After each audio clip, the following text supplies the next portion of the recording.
When Chris emerged from the clothing store, his eyes scanned the area, searching for his target.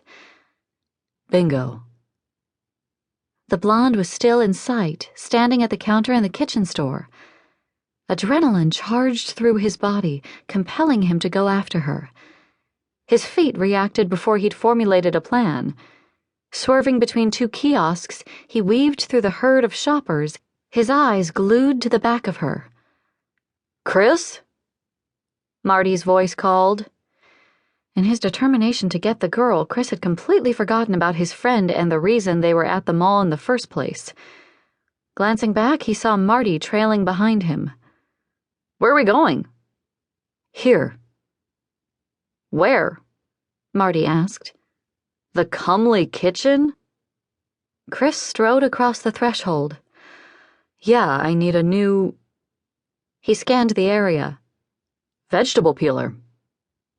"You peel vegetables?" Chris ignored him, pretending to examine the fancy peeler display while surreptitiously checking out the blonde. Her lithe body seemed even smaller up close. Not more than a couple of inches over 5 feet. Her packages were bigger than she was. She wore a plain blue stretch t-shirt. He admired the delicate swell of her breasts, barely visible at the base of the V-neck. In such simple attire, without a single piece of jewelry, she was the opposite of the women he'd spent his life around, yet so unmistakably feminine. Why was he drawn to her? Something about the way she moved? He remembered a similar line in a James Taylor song, but he'd never really gotten it before. He sneaked another peek. Maybe he just couldn't resist the petite but perfectly round ass filling out those white shorts so nicely. Unfortunately, he still hadn't gotten a clear view of her features since he stood off to one side of her and her face was turned the other way. The trim, girly version of a ball cap she wore wasn't helping matters either. A fearsome image appeared in his mind in which she turned and revealed her hatchet face like in that Johnny Depp movie. That would suck. "Oh," he heard her say as she signed the credit card receipt. "Can you have these delivered to my house?" "Delivered?"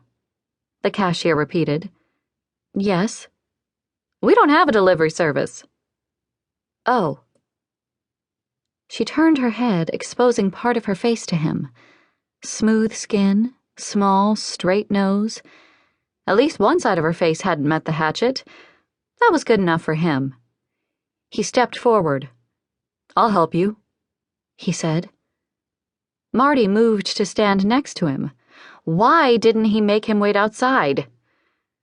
She turned toward Chris and tilted her head back.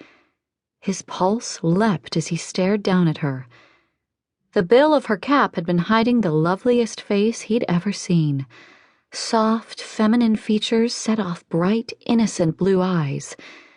Slanting up at the outer corners, they formed an alluring feline shape, framed by long, elegantly curved lashes.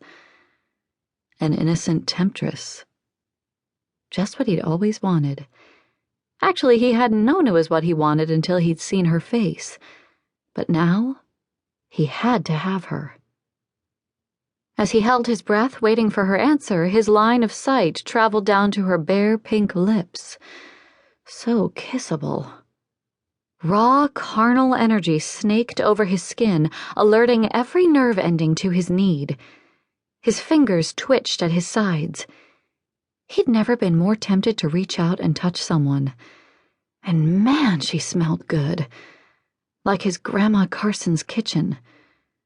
Or maybe that was coming from the cooking demonstration at the back of the store. Not that it mattered. She'd have to smell pretty bad to cancel out her physical perfection. She stared at him, then Marty, for several seconds as if she were sizing up their potential as axe murderers. "Do we look like we collect shrunken heads?" Marty asked. "Not shrunken," she replied.